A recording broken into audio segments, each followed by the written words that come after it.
três coisas, que é o amor, a fé e a alegria. E é muito engraçado porque todo mundo que está aqui com certeza tem uma noção, ou tem assim, eu acho que amor é aquilo, eu acho que fé é isso, eu acho que alegria é isso. Se eu parasse para perguntar aqui, cada um poderia dar uma definição. Mas é bem engraçado porque se nós temos uma definição, isso é muito bom, mas às vezes nós temos que procurar a fonte. E eu gosto muito de pesquisar em dicionário, né? Eu gosto muito de pesquisar, tipo assim, eu pego uma palavra hebraica, o que significa isso, que eu não falo hebraico, né? Eu vou pesquisar, eu busco e tal, e eu gosto muito da fonte. E hoje eu gostaria de apresentar a vocês a fonte destas três características, né? Que juntas, para quem ainda não sabe, elas são um dos valores da Paz Church em todo o mundo. Então, onde você for numa Paz Church, você vai encontrar amor, você vai encontrar fé, você vai encontrar alegria, né? Isso é muito especial. Então, hoje eu gostaria realmente de falar isso. E vamos começar, né, pelo mais famoso de todos, né? O amor. Neste momento, o amor está no ar, né? Para quem eu gostaria muito realmente de começar por ele. E como já disse, né, muitos têm uma definições, alguns dizem que é um sentimento, outros dizem que é algo que leva a fazer certas loucuras, como minha esposa, né, casou comigo, obrigado, amor, né? Mas realmente é muito engraçado porque o amor no mundo hoje, se a gente for parar para pensar, ele perdeu um pouco o sentido. Porque hoje quando você fala para uma pessoa, eu te amo, isso não significa mais que eu vou estar contigo até o fim da vida. Isso já talvez não significa mais que eu vou estar do teu lado nos momentos difíceis. Isso só significa que naquele momento eu senti algo aqui dentro que eu acho que é amor e te falei, eu te amo. Esse é o amor muitas vezes que o mundo nos traz. Já não é um amor que realmente, sabe, ele é intenso. E hoje eu queria falar o que nós encontramos na Bíblia acerca de amor. E toda vez que você estiver confuso ou você estiver assim, pera, será que estou amando da forma correta? Eu te dou esse conselho, vá à Bíblia e busque o que é o amor. Então, no nosso primeiro verso, nós temos ali João, capítulo 3, verso 16 ao 18, que diz: Nisto conhecemos o que é o amor. Jesus Cristo deu a sua vida por nós e devemos dar a nossa vida por nossos irmãos. Se alguém tiver recursos materiais e vendo seu irmão em necessidade e não se compadecer dele, como pode permanecer nele o amor de Deus? Filhinhos, não amemos de palavra, nem de boca, mas em ação e em verdade. Só por aqui já temos algumas características que o amor ele ajuda. O amor, se você tiver um pão, você pode com certeza partilhar com seu irmão. O amor, se você não agir, não é amor.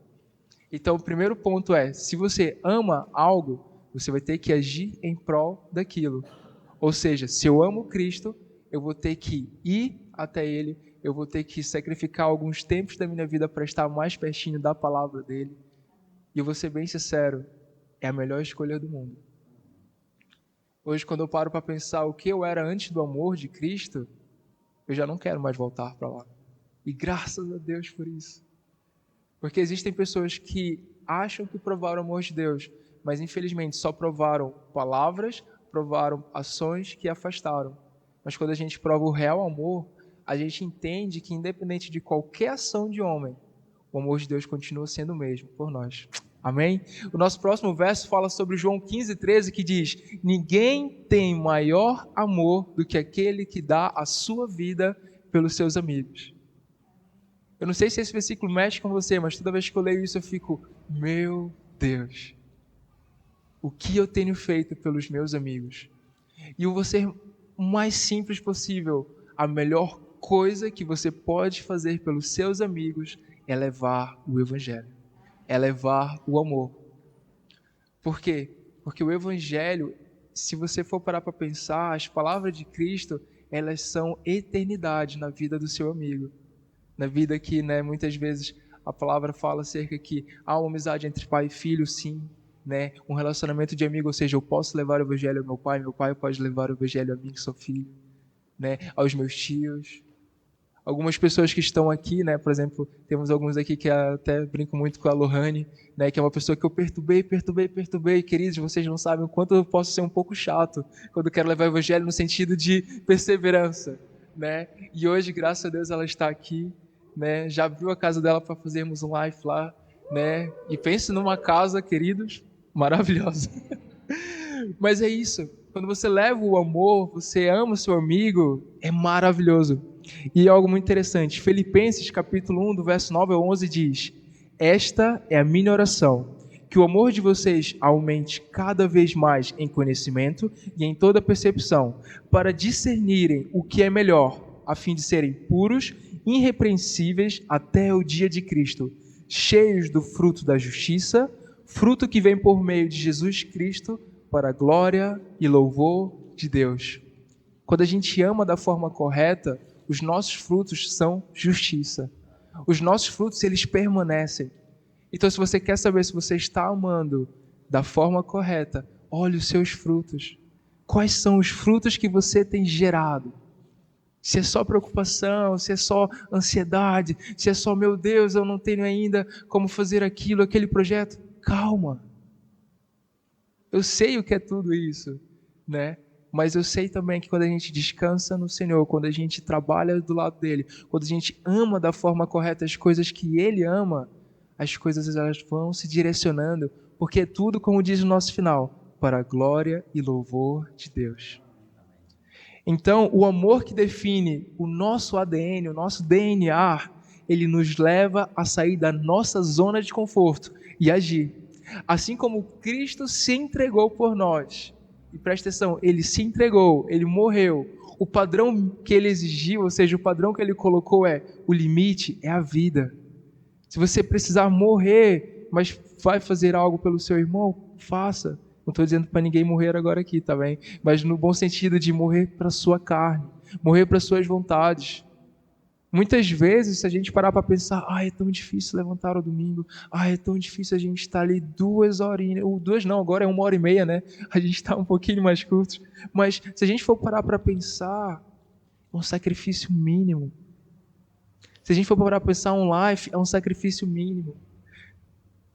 Mas quando a gente olha pela ótica de Deus, a gente vê, é um privilégio. Porque quando a gente começa a parar para pensar, eu sou tão privilegiado que eu tenho uma igreja próxima da minha casa, que eu tenho uma oportunidade de ter um live, que eu tenho uma oportunidade de ouvir a palavra de Deus. Hoje a gente tem visto o quão o mundo está tão maluco e o quão pessoas têm perdido esse privilégio. Então, querido, eu digo com toda sinceridade, nós somos privilegiados por ter a oportunidade de ouvir o Evangelho em portas abertas. Então, que a gente possa valorizar isso de uma maneira, intensa, que a gente possa aproveitar as oportunidades. Amém? E uma coisa muito interessante é que quando a gente ama da forma correta, nós amamos aquilo que Deus ama.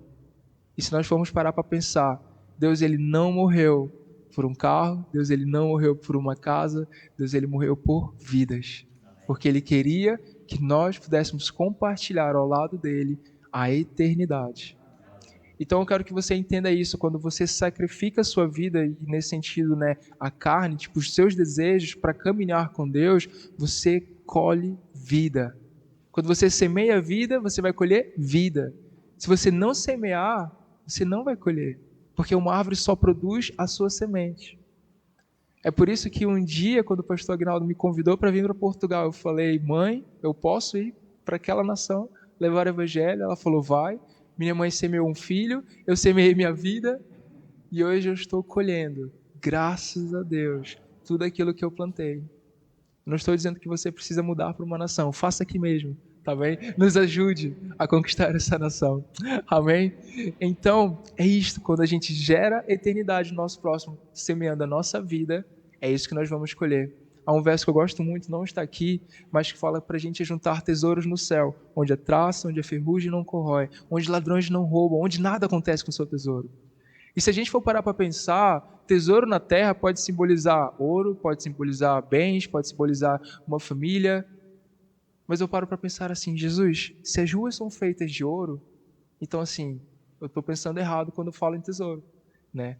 Eu estou pensando, se eu pensar em dinheiro, não faz sentido. Se eu pensar em bens, não faz sentido. Mas agora, se eu pensar em vidas, aí já faz todo sentido. Então, quando Jesus fala, ajuntem tesouros, eles estão, ajuntem o máximo possível de pessoas, sejam um canal na vida delas, levem o evangelho, façam algo. Porque isso, a traça, a ferrugem não corrói, o ladrão não rouba. E nós sabemos que o ladrão, a palavra de Deus fala muito sobre o inimigo que vem para roubar, matar e destruir. E a gente não precisa mais ter medo, Porque quando a gente caminha com Cristo, o que acontece com a nossa vida? Ela é de Deus. E se alguém quer roubar, tem que se falar com ele, né? Então, graças a Deus, ele nos defende. Porque eu acredito muito que se Jesus entregou a sua vida, ele não vai deixar ninguém roubá-la assim de mãos beijadas. Amém? E agora, passando para o nosso próximo ponto, temos aqui a fé. Eu não sei se vocês conseguem ver muito bem a imagem, né? Mas eu posso aqui explicá-la rapidamente. É como se, quando a pessoa tem fé, ela descobre o que tem por trás do pano. Muitas vezes o mundo ele vai te dar uma visão que é tudo um caos, que é tudo mal, que é tudo tipo assim, cara, tá realmente... E se a gente for parar para pensar pelos jornais, tá realmente isso, né? Se a gente for olhar hoje os jornais, só apresenta essas coisas. Mas o que eu quero falar para vocês é que hoje nós temos uma visão natural das coisas. Estamos olhando aqui, tenho o meu trabalho, tenho a minha família, tenho ali o meu carrinho, tenho ali o domingo na igreja. Mas quando a gente olha por detrás do pano e a gente já está com os olhos na eternidade, a gente começa a agir da forma que nós vamos fazendo o quê? Tudo em prol daquilo. Então, quando eu vivo da maneira olhando para a eternidade em fé, o que acontece? Eu começo a gerar novas coisas, porque a minha essência está lá já. Eu estou a viver aqui no mundo, mas eu não estou a viver simplesmente pelos materiais, não. Eu estou a viver para construir algo eterno. Então, quando fala de fé, ela vem uma fé que é do Pai. E eu gosto muito do próximo verso que fala sobre isso. Tito, capítulo 1 ao 2, diz que a fé é o conhecimento que se fundamenta na esperança da vida eterna, o qual o Deus que não mente prometeu antes dos tempos eternos. Antes de haver a eternidade gerada, Deus ele já prometeu a gente. E é muito engraçado porque se a gente for parar para pensar, o que tenho eu de valor que um Deus tão maravilhoso se sacrificou, prometeu e veio e entregou nas minhas mãos essa possibilidade. E quando a gente pensa nisso, a gente pode entender que o valor é o valor do Filho que se entregou naquela cruz. Então, se algum dia alguém falar para você, você não tem valor, você é isso, você é aquilo, você para e fala assim, por causa que eu tenho Cristo na minha vida, eu tenho um valor. E esse valor foi a morte do Filho de Deus. Então, querido, você não é qualquer um. Você não é só mais um nesse mundo. Você é alguém que tem um propósito, tem um valor e você é muito especial para Deus e para a gente, né, que estão aqui conosco hoje compartilhando esse momento. Então, 2 Coríntios capítulo 5, verso 7 diz: porque vivemos por fé e não pelo que vemos. Esse versículo é muito fácil, né, a gente dizer às vezes nos momentos bons. Eu vivo por fé, eu estou caminhando, tudo é maravilhoso. Mas quando bate um momento difícil, a gente para pensar, opa, as preocupações vêm, né? Eu que casei recentemente, agora eu sei que se eu não tiver um trabalho no final do mês, é só pela fé. O dinheiro vai ter que caminhar de algum lado. Mas o que é que eu faço? Há coisas que a fé, ela me direciona a agir com prudência. Então eu trabalho, né? Então eu vou, não gasto mais do que eu posso, me planejo. E a fé é dessa mesma maneira. Quando a gente vai por fé, não é uma fé maluca de eu vou me atirar agora daqui de cima, os anjos vão me segurar. Não, mas é uma fé consciente que eu vou levar o evangelho, porque Deus me diz que eu posso levar. Então, independentemente de eu nem conhecer aquela pessoa, eu sei que ao abrir a minha boca, o Espírito Santo vai falar através da minha vida. É isso que é usar a fé de uma maneira correta. É errado orar em fé por coisas naturais? Não, não é errado. Mas esse não é o alvo. A gente tem que entender que o alvo é vidas. Deus nos deu fé para que a gente, em meio às dificuldades, nós pudéssemos continuar a ganhar vidas. Você não encontra Jesus falando aos apóstolos, aos discípulos, simplesmente orem, né, e vocês vão ver casas serem construídas, mansões para vocês. Não, eles vão, orem, curem os enfermos, né, levem o evangelho. E é isso que a gente tem que ter em mente. A fé, ela não é uma bengala para as coisas, né, uma bengala, uma muleta para as coisas naturais. Ela é para as coisas eternas. Então, tudo aquilo que é eterno tem que ser a prioridade da nossa fé. Ao ler a palavra, estamos dando prioridade, porque através da palavra minha fé se fortifica. E aí eu fico cada vez mais maluco ainda para fazer coisas para Cristo. Maluco no bom sentido, né? Mas a Bíblia fala que ele chamou os loucos para confundir os sábios. Então, a gente está no meio de um monte de loucos aqui, no bom sentido, queridos. Mas amém. Gálatas capítulo 2, verso 20 fala que eu fui crucificado com Cristo. Assim já não sou eu quem vive, mas Cristo vive em mim. A vida que agora vivo no corpo, vivo pela fé no Filho de Deus, que me amou e se entregou por mim. Queridos, é muito interessante porque quando ele fala corpo, a gente também pode fazer uma pequena analogia corpo de Cristo. A vida que você vive em comunidade, na igreja, você vive pela fé. E por isso que pode acontecer chateações com seu irmão, mas perdoa. Viva como vive realmente o corpo de Cristo, é unido. Né? Eu gosto muito quando Cristo fala que, né, tipo, se ele tiver um dedo que não quiser ser mais dedo, agora eu quero ser dedão da mão. Pera, não funciona assim. Encontre o seu canto, encontre o seu lugar, peça ajuda. E nós vamos direcionando, né, e trabalhando como um corpo bom, um corpo saudável. Romanos capítulo 10, do verso 17 fala: consequentemente, a fé vem por se ouvir a mensagem, e a mensagem é ouvida mediante a palavra de Cristo. Então, nunca perca uma oportunidade de ouvir mais da palavra. Porque quanto mais você ouve, mais a fé ela vai aqui fortalecendo, mais vai trabalhando. E eu vou ser bem sincero, muitas vezes ouvir a palavra não é tão suave. Às vezes Cristo, né, de uma maneira muito amorosa, ele vem dar uns tapas assim na nossa cara e fala: olha, melhoras nisso. Olha, vamos levantar, né? Olha, vamos perdoar. Eu já convivi com pessoas que estavam a levar o evangelho, falar do amor de Cristo, e era uma situação que já tinha passado há anos. E a pessoa simplesmente falava: cara, eu não consigo perdoar. Eu falei: perdão é decisão, e ponto final, não tem tipo rodear. Já passou, tu só tá a te prender nisso. O perdão, ele não prende o outro, mas ele te prende. Então, bora sair dessa cadeia, bora sair dessa prisão que tu mesmo, né, foi infelizmente direcionado aí, mas está ficando por vontade própria. Aí a pessoa: não quero, não vou. Aí eu fiquei assim: então eu não posso fazer nada. Mas todo dia, de vez em quando eu ia lá de novo: vamos perdoar, vamos perdoar, vamos perdoar. Então, assim, quando a gente está em fé, né, da maneira correta, as coisas elas vão caminhando de uma maneira que glorifica a Deus. Ou vocês acham que não perdoar glorifica a Deus? Né? Se a gente for parar para pensar, o perdão ele glorifica. Por quê? Porque é um fruto do trabalho de Cristo em nós.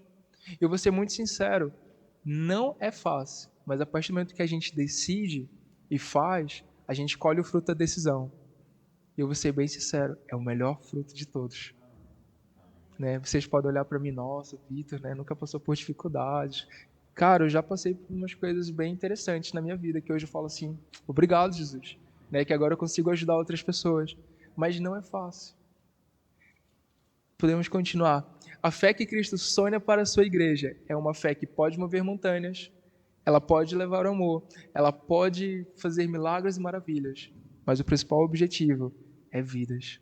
A fé em Cristo Jesus nos leva a gerar vidas. Então esse é o meu desafio para você. Quando você amar, ame tanto o seu próximo que você fala: uau, pela fé eu vou agora apresentar o evangelho. Eu vou ser sincero, às vezes não dá certo de primeira, não dá certo de segunda, não dá certo de terceira. Mas quando der certo, você vai falar: valeu a pena. E que bom que eu continuei. O meu pai, eu levei para ir, acho que uma média de 5 anos para ele conhecer a Cristo. E foi muito engraçado porque ele conheceu a Cristo deitado numa UTI no hospital, né? Tava lá, já quase morrendo, com aquela coisa: morro, não morro, morro, não morro. E foi muito engraçado porque eu só falei para Cristo: Senhor, eu só abro mão dele quando o Senhor estiver com ele, né? E eu acho que foi muito engraçado porque Deus ele deu ali um tratamento VIP pro papai, né? Tinha enfermeiras tão maravilhosas. E certo dia, o pastor Aguinaldo, né, que está aqui, ele foi lá, né, conversou com meu pai, o Dr. Ronaldo, que era discípulo do pastor Aguinaldo, foi lá também, conversou assim com o Dr. Ronaldo de uma maneira muito suave, né, estilo Pedro, né, chegou assim e falou: olha, tu tem Cristo? Não, não tenho. Então tu vai para o inferno, tu sabe, né? Aí ele ficou assim, então, não faça isso, querido, só em momentos extremos também.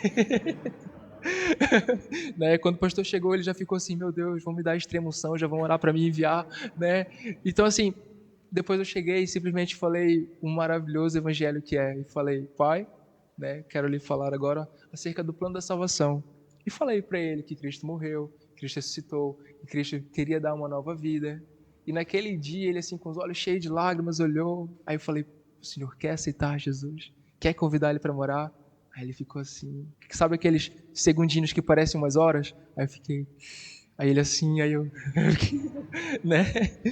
E naquele dia ele pegou, convidou Jesus para fazer morada, está caminhando com ele, né? Para a glória de Deus, ele foi, fez a cirurgia, conseguiu estar vivo até hoje e mais vivo ainda porque vai viver eternamente, né? Mas é isso, é não perder a fé. O meu relacionamento com meu pai no início não foi um relacionamento muito assim do melhor que eu posso dizer para você, mas foi um relacionamento que valeu a pena.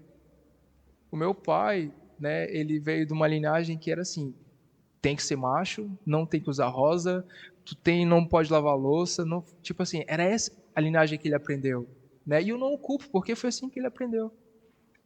E tanto que hoje é engraçado porque para vocês verem que Cristo muda tanto que até hoje ele agora é o que lava a louça lá em casa, que ele amou lavar a louça agora. Então assim, o antes e depois de Cristo nós conseguimos ver grandes mudanças, né? Então se alguém não gosta de lavar a louça, eu posso orar no final. Mas o que eu quero trazer hoje em tona é justamente isso. Tipo, houve coisas que meu pai fez que me feriu, no sentido assim, né, do coração. Mas houve um momento que quando eu conheci a Cristo, eu cheguei diante dele e falei: Pai, quero lhe pedir perdão. E foi muito engraçado que antes de chegar esse momento, eu estava na janela de casa, ficava indo e voltando, até ter coragem, né? Mas cheguei, foi a primeira vez que eu vi meu pai chorar, né? Que ele era durão, não chora, homem não chora, né? Mas a partir daquele momento, nosso relacionamento foi crescendo muito. Então a minha dica é essa para você. Se você não tem ainda a força de perdoar, a força de dizer algo, cara, liberta pela fé, deixa, sabe, ir embora. E vale muito a pena. Amém? Então, continuando. João, eu já li esse? 1 Pedro 1,9 fala: a nossa fé nos faz cristãos, imitadores de Cristo. Assim como, consequentemente, vamos continuar a sua obra, né, e vamos fazê-la ainda maior. Então, fala justamente sobre isso. Perdão, eu troquei os versículos. É João 14,12. Na verdade, vos digo que aquele que crer em mim fará também obras maiores que eu faço. E fará obras estas, porque eu vou para o meu Pai. Quando Cristo falou isso, ele quis dizer assim: galera, meu trabalho está feito, né? Sabe quando você termina no final do dia no expediente e fala: está feito, agora é de quem vem. Então assim, eu acho que era essa a expectativa que Jesus ele falou: ok, os discípulos estão feitos, meu trabalho está feito, eles podem continuar, entendeu? E não se esqueçam, vocês vão fazer grandes coisas, maiores até do que eu fiz. E a gente pode parar e pensar: caramba, Jesus disse isso, como é que eu vou fazer coisas maiores? A gente faz. Hoje nós temos um YouTube que pode levar uma palavra a milhões. Cristo não tinha naquela época. A gente não pode olhar só para o espiritual, mas naturalmente nós podemos fazer muito mais coisas que Jesus fez. Jesus não tinha carros, era carroças, era, né, os pés. Hoje a gente pode pegar o nosso carro e visitar o nosso irmão. Hoje nós podemos, né, pegar ali o comboio e fazer o evangelismo em qualquer lugar de Portugal se a gente quiser. Coisas maiores, muitas vezes as pessoas só pensam no espiritual. Sim, vamos também fazer. Mas naturalmente, hoje, nós temos mais meios de levar o evangelho do que Jesus tinha naquela época. E o melhor de tudo, nós temos as mesmas ferramentas. Assim como ele curou, a palavra diz que nós podemos curar. Assim como ele evangelizou, nós podemos. Assim como ele fez mortos ressuscitarem. Vocês nunca oraram por um morto ressuscitar, vocês não sabem o nervosismo que é. É muito louco, né? Eu já orei, não ressuscitou, mas não vou desistir. Logo, logo, quando encontrar, não morro, porque não precisa ser daqui. Mas quando for um de fora, né? Então, o que eu quero falar é justamente isso. Coisas maiores vocês sim vão fazer. Só basta terem fé para acreditar nesta palavra. Porque quando a gente acredita, nada nos impede. E vamos continuar, senão daqui a pouco meu tempo. Ou seja, o DNA da nossa fé é salvação. Então toda vez pense nisso. Se a minha fé está a gerar salvação em alguém, eu estou no bom caminho. Se até agora não está, pera, temos alguma coisa aí para ver, temos que trabalhar, temos que, né, ajustar. Porque você pode falar: ok, Vitor, eu tenho pouco tempo de igreja, acabei de caminhar com Cristo, mas se a gente for olhar, Cristo quando conversou com a mulher no poço, ele pegou, foi uma conversa ali, rapidinho e tal, e depois falou: ok, já conhece, agora pode ir, vai falar pro pessoal. E a palavra de Deus diz que ela trouxe uma multidão. Então parem para pensar, a única coisa que você precisa para levar Cristo é Cristo, e ponto, chega. Né? Claro, quanto mais aperfeiçoamos, melhor nós ficamos. Mas não precisa esperar tanto tempo. Sabe por quê? porque logo no final eu vou falar esse versículo, vocês vão ficar agora esperando. Então, olha só, alegria. Vamos falar um bocadinho de alegria, né? Como eu já falei no início, muitas pessoas pensam que a alegria, né? E eu falo nesse sentido do mundo. As pessoas pensam que é só em materiais, é só em carros. E a gente fica alegre. Quando eu comprei meu primeiro carro, eu fiquei muito alegre. Mais do que quando eu comprei minha primeira bicicleta. Alegria são momentos diferentes, não é verdade? Mas há uma alegria que eu quero compartilhar com vocês, que é a nossa definição bíblica que fala justamente sobre isso. Então, olha só, Lucas, capítulo 15, verso 7, digo-vos que assim haverá alegria no céu por um pecador que se arrepende, mais do que por 99 justos que não necessitam de arrependimento. Quando Jesus fala isso, ele não quer desvalorizar os justos, tá? Não se sintam desvalorizados. Mas o que ele quer dizer é que quando você se arrependeu, houve muita alegria no céu. E agora que você já está dentro, o que você vai fazer? Vai fazer parte dessa alegria, parte da festa. E agora a gente vai fazer o quê? Convidar mais pessoas para estarem alegres conosco. E é muito engraçado porque quando um pecador se arrepende, ou seja, todos nós já nos arrependemos, estamos agora aperfeiçoando e lutando somente contra o pecado, né? A gente tem que entender isso, que essa é a alegria gerada do céu. Quando você compra um carro, cara, é uma alegria, eu acredito que o Senhor fica alegre com você. Maravilhoso, ele fica, poxa, que bom, né? Temos aqui a própria Lohane, né? Está sendo muito usado o nosso exemplo, mas já chegou hoje com um carro novo aqui que ela comprou, né? Passou ontem na carta, ou foi anteontem, uma coisa assim, e já está, né, com o seu carrinho. Então, assim, é uma alegria, é maravilhoso. Eu acredito que Deus, ele fica, é minha filha, tá ligado? Tipo, falando lá com o Gabriel, é minha filha, tu tem asas, mas ela tem 4 rodas, né? Então, assim, o que eu quero dizer é que Deus, ele se alegra. Mas Deus, a palavra diz que ele faz festa no céu quando um pecador se arrepende. Então, assim como você gosta quando fazem festas para você, vamos realmente fazer grandes festas para o Senhor lá no céu? Vamos realmente encher, tipo assim, Portugal do evangelho puro, do evangelho maravilhoso, e toda vez a gente vai pegar, né, a gente vai ver os trovões, a gente vai falar, nossa, é fogo de artifício lá no céu. Mas é isso, é essa alegria que realmente é no céu. E é muito engraçado que fala justamente isso. A verdadeira alegria está na salvação de vidas. Esse deve ser realmente o nosso alvo. E se você nunca presenciou alguma pessoa, né, de você ser canal e ela conhecer a Cristo, eu vou ser bem sincero, é uma das alegrias maravilhosas que você pode ter. Quando eu ganhei o meu pai para Jesus, eu fiquei, caramba, a adrenalina estava aqui, aquela coisa. Tanto que depois eu até fui muito sincero com Deus, eu falei assim, Senhor, na minha oração, né? Tomara que o papai não esteja vendo isso. Mas eu falei assim, Senhor, se o Senhor quiser levar agora, já pode. Mas é isso, você vê? Porque já estava feito, né? Eu fiz que nem Jesus. Eu vou pro meu pai agora, já está feito, né? Então assim, é isso. Vamos gerar alegria. Vamos ganhar vidas para Jesus. Porque muito mais do que simplesmente viver uma vida natural é chegar no céu e você encontrar o seu irmão, o seu colega do trabalho, o seu vizinho de cima, o seu vizinho de baixo. No caso, eu moro na cave, não tem mais, é só eu o último. Mas o que eu quero dizer é isso. Vamos realmente fazer com que a alegria do Senhor seja completa. E eu vou ser muito sincero, quando a gente leva o evangelho, a pessoa que mais sai alegre, eu acho que somos nós. Porque a pessoa está muito alegre por receber Jesus, mas você está naquela coisa assim, eu consegui gerar eternidade. Então é essa alegria que a gente tem que estar atento, que nós temos que realmente fazer com que todas as coisas possam cooperar. E para finalizar, né, eu queria falar um bocadinho acerca de como nós podemos colocar em prática essas 3 características que todo cristão vai ter em nome de Jesus aqui na Paixão de Portugal. Amém? Para colocar em prática, é muito simples. É intimidade com Deus. E onde é que nós buscamos intimidade com Deus? No nosso secreto, quando nós tiramos tempo com Ele, né?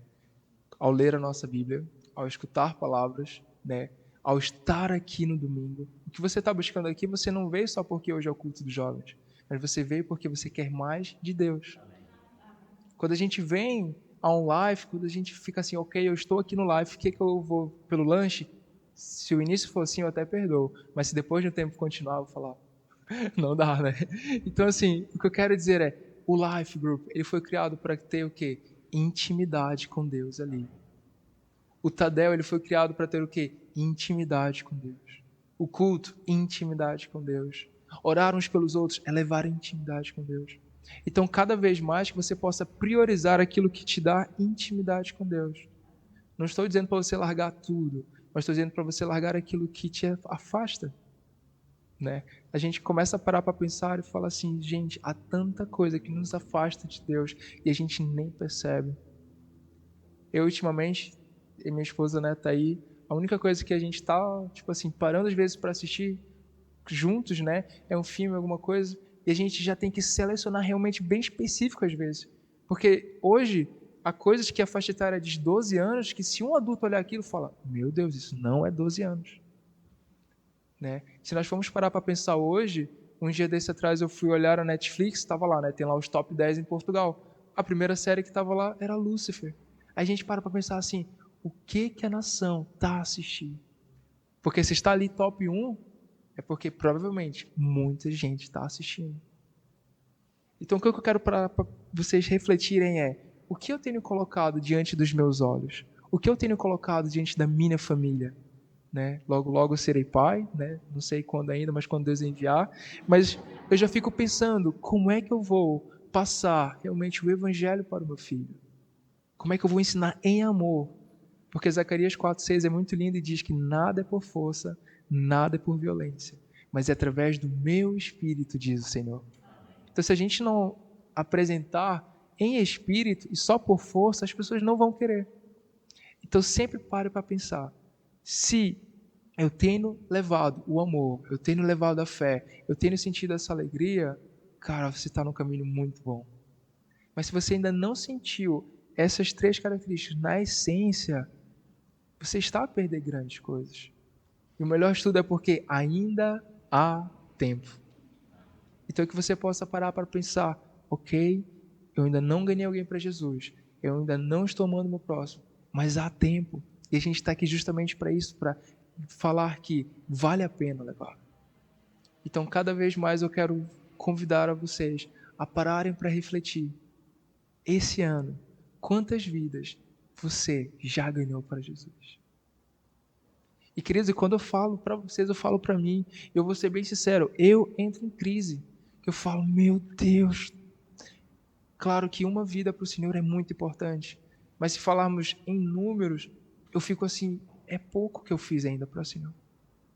E aquilo que eu falei, há pessoas que você trabalha a curto período, há pessoas que você passa, no meu caso, eu trabalho 10 horas com 4 pessoas o dia todo, e a minha cabeça está sempre maquinando, como é que eu vou apresentar Jesus? Como é que eu posso apresentar Jesus? Eu fico sempre ali, trabalhando meu coração nisso. Porque se, né, e eu gosto muito do meu trabalho, porque é literalmente cortar a carne, né, tipo assim, eu corto a carne no espiritual e no natural, mas eu fico pensando, como é que eu posso? E esses dias foi muito engraçado, porque o meu patrão, né? Eu tenho um relacionamento muito engraçado com o meu patrão, gosto muito dele, né? Senhor Paulo, se eu estiver vendo isso, eu gosto muito do Senhor. Mas o que eu quero dizer é que eu estava lá, nisso chegou uma pessoa para efetuar uma compra da empresa, né? Tipo, como ele é em grandes quantidades, a gente já abre a outra porta para ele. E ele foi lá, ele pegou, me viu cortando carne, olhou para minha mão, falou: "Tu já é casado?" Falei, sim, já sou casado. E glória a Deus, gosto muito, melhor coisa que eu fiz. E aí ele olhou assim, né, ele é um pouco mais velho do que eu, ele tem 27, né? Ele falou, quantos anos tu tem? Eu falei, tenho 25. Aí, nossa, mano, tu és valente, né? Aí eu, obrigado, né? Agradeço, né? E foi muito engraçado, porque logo nisso, meu patrão, né? Ele tem um pouco assim aversão ao reino, sabe? Ele não gosta muito acerca de religiões, de Jesus. Ele não se dá muito bem, tanto que uma vez eu tentei orar por ele, ele saiu correndo. Mas mas é muito engraçado porque ele pegou, o Senhor estava a perguntar e ele atrás ouviu a conversa e ele pegou e falou assim: "Ah, o Vitor é o nosso menino Jesus aqui na empresa". Aí eu, naquele momento, porque assim, qual é o alvo de todo cristão? É se parecer com Jesus, né? Então, se eu sou um menino, eu fiquei assim, eu estou fazendo alguma coisa correta. Né? Já fiquei naquele momento, já ganhei meu dia, eu fiquei, caramba, estou fazendo o que é correto. Né? E aí foi engraçado, porque logo depois ele pegou, né? E aí quando ele falou sobre o casamento, ele falou, olha, o Vitor foi a primeira namorada dele e que ele casou. E é assim que se faz. Aí eu... Então, assim, inconscientemente, nós levamos os nossos testemunhos a quem está perto. E se vocês forem parar para pensar, Eu já tentei falar de Jesus, eu vou tentando de uma maneira assim suave, porque todos que estão lá têm um pouco assim de receio e têm mágoas com a religião, né? Que conheceram uma religião, não conheceram o amor. E eu fico assim, gente, como é que eu posso? Mas quando eu ouvir essas coisas, eu falei, algo estou fazendo de correto. Então é isso que eu quero que a gente pare para pensar. O que eu estou fazendo no meu trabalho, na minha empresa, com os meus amigos, na minha escola? Se hoje eu tivesse a mentalidade que eu tenho, né? Hoje não, no caso, se na época da escola eu tivesse a mentalidade que eu tenho hoje, queridos, eu lhes juro que eu tinha feito algo diferente na minha escola. Porque eu vim conhecer Jesus realmente só quando eu finalizei minha escola. E hoje eu olho assim, nossa, se eu tivesse esse privilégio. Então é muito bom. E para finalizar, eu quero realmente, sabe, deixar esse desafio. Vamos realmente encontrar todos aqueles a quem amamos no céu? Vamos levar eles, né? Vamos realmente compartilhar esse evangelho. E se você não sabe como, querido, depois me encontre ali, a gente monta uma estratégia, monta um plano, eu me disponibilizo para ajudar, mas vamos fazer algo. Porque se a gente não fizer nada, a gente vai colher uma coisa, entendeu? Mas é o que? É o Senhor falando, filho, por que não? O meu maior desejo é chegar no céu e falar assim, Jesus, parabéns, Vitor, pode entrar. Eu sei que tu tentou, eu sei que tu não conseguiu trazer todos, mas tu fez um bom trabalho. E é por isso que eu luto. Não para receber isso, mas para quando depois que eu entrar e falar assim, galera, cheguei, que bom que tá todo mundo aqui. Vamos comemorar, vamos voar um pouco com os anjos, não sei o que a gente vai fazer muito bem no céu, mas é isso que eu quero encontrar. E não para orgulho meu, mas para a glória de Deus. Então, tudo que você fizer, lembre-se, é para a glória de Deus. Então, vamos realmente mudar a nossa perspectiva, né? E lembrar que a nossa vida é como um vapor. Hoje estamos todos aqui, mas e amanhã? Eu sempre penso nisso. No meu trabalho, 2 para 3 já estão ali com seus 60 e pouco. Eu fico sempre pensando, Jesus, será que eles vão estar aqui amanhã? E o que eu posso fazer para eles conhecerem hoje Jesus? Então, sempre tenham isso em mente. Hoje, seu filho está do seu lado, seu pai está do seu lado, seu colega. Mas e amanhã? O intuito dessa palavra não é por medo, não é por culpa, mas é só despertar vocês para que a gente possa fazer algo. Para que se amanhã, por um infortúnio, né, tipo, não estiver, você possa falar, ok, eu fiz minha parte, daqui a pouco a gente se encontra. Porque se a gente não viver com intensidade o evangelho, o mundo vai nos atropelar. E a gente vai ser conhecido apenas como mais um. Amém? Então, nesse momento, quero convidar você a ficar de pé. Nesse momento, quero convidar a equipe de louvor a estar aqui com a gente. A gente vai tocar uma música e é nova, né? Talvez não possa conhecer a letra, mas eu quero mesmo que você coloque no seu coração, pense, reflita, o que eu tenho feito, o que eu tenho gerado, sabe? Prioridade, coloque Cristo prioridade, o Evangelho como prioridade. E vou ser bem sincero, é a melhor coisa que você vai fazer. E no final, depois eu vou querer orar com vocês.